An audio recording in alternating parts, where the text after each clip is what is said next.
ای اشک آهسته بریز که غم زیاد است، ای شمع آهسته بسوز که شب دراز است. امروز کسی محرم اسرار کسی نیست، ما تجربه کردیم کسی یار کسی نیست.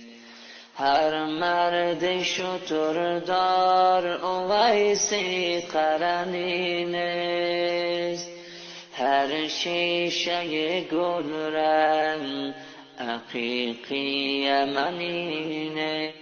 هر سنگ و گل گوهری نایاب نگردد، هر احمد و محمود رسولی مدنی نیست.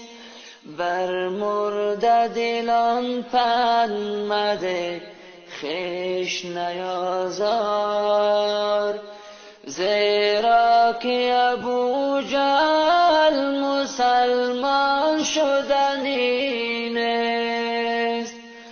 با مرد خدا پنجه میفکن چون نمرود، این جسم خلیل است، این جسم خلیل است که آتش زدنی نیست.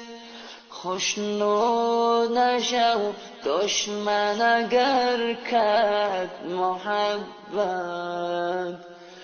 خندیدن جلاد ز شیرین سخنی نیست.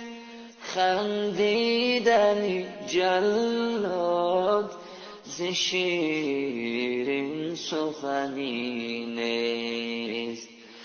جایی که برادر به برادر نکند ره، جایی که برادر به برادر نکند ره، بیگانه برای تو برادر شدنی نیست. 100 بار اگر دایه به طفلی تو دهد شیر،